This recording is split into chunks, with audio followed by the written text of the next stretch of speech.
Power ടീമിനെ 8ന്റെ പണിയാണ് അൻസിബ കൊടുത്തത്.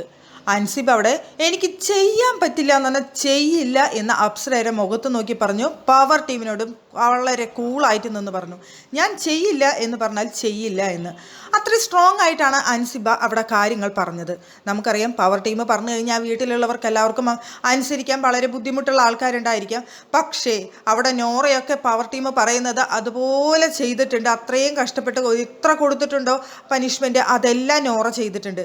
കഴിഞ്ഞ ആഴ്ചയിൽ ജിൻഡോ പവർ ടീമിൽ ഇരുന്നിട്ട് പോലും പവർ ടീം തന്നെ ജിൻഡോയ്ക്കെതിരെ പണി കൊടുത്തിരുന്ന ആൾക്കാരാണ്. ഇപ്പോൾ പക്ഷെ പവർ ടീമിന് അവിടെ വലിയ റോളൊന്നും ഇല്ലാത്ത അവസ്ഥയാണ്. അൻസിബ അതുപോലെ എടുത്തിട്ട് അലക്കിയിരുത്. പക്ഷേ ഇത്രയൊക്കെ അൻസിബ അവിടെ കാണിച്ചു കൂട്ടിയിട്ടും അവിടെ ക്യാമറയുടെ മുന്നിൽ വന്ന് നിന്ന് ഋഷി നിൽക്കുന്ന സമയത്ത് വന്ന് പറയുന്നുണ്ട്, ഞാനുള്ളത് കൊണ്ടാണ് നിനക്കിവിടെ കളിക്കാൻ പറ്റത്തത്. ഞാൻ പോയി കഴിഞ്ഞാൽ നിനക്ക് ഒറ്റയ്ക്ക് നിന്ന് കളിച്ച് ഗെയിം വിജയിക്കാനായിട്ട് സാധിക്കും. നീ കപ്പെടുക്കും എന്നുള്ള കാര്യത്തിൽ ഷുവറാണ് ഋഷി. ഇപ്പം ഞാൻ നിൽക്കുമ്പോൾ നിനക്ക് എന്നെയും കൂടി പ്രൊട്ടക്റ്റ് ചെയ്യണം എന്നുള്ളത് കൊണ്ടാണ് ഈ പ്രശ്നങ്ങൾ വരുന്നത്. അതുകൊണ്ട് ഞാൻ പുറത്തേക്ക് പോകുന്നതാണ് നല്ലത്.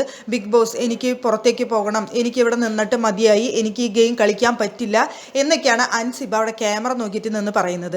അല്ല, ഇത്രയും പവർഫുൾ ആയിട്ട് അവരുടെ അടുത്ത് നിന്ന് എതിർത്ത് സംസാരിക്കാം എന്നുണ്ടെങ്കിൽ അൻസിബെ പിന്നെ ഗെയിമിലോട്ട് അങ്ങോട്ട് ഇറങ്ങി കളിക്കുകയെ.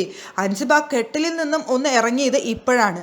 ആ കട്ടിലിൽ നിന്ന് ഇറങ്ങിയിട്ടുണ്ടെങ്കിൽ ഒന്ന് കളിക്കാനുള്ള കപ്പാസിറ്റി ഒക്കെ അവിടെ അൻസിബയ്ക്കുണ്ട്. അതുപോലെ പരദൂഷണം പറയാനും അതുപോലെ ഗെയിം ടെസ്റ്റ് ചെയ്യാനും അവിടെ ഋഷിനെയൊക്കെ സ്വാധീനിക്കാൻ കഴിയുന്ന പോലെ അവിടെ ജാൻമണിയെയും ജിൻഡോയും നോറയെയും ഒക്കെ സ്വാധീനിക്കാനുള്ള കഴിവുണ്ട് അവിടെ അൻസിബയ്ക്ക്. അപ്പോൾ പിന്നെ നന്നായിട്ട് ഗെയിം കളിക്കാൻ കഴിയും.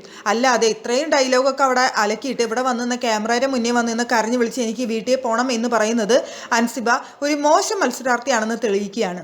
അൻസിബയിൽ നിന്നും ഒരു നല്ല ഗെയിമർ പുറത്തേക്ക് ഇതുവരെ എത്തിയിട്ടില്ല.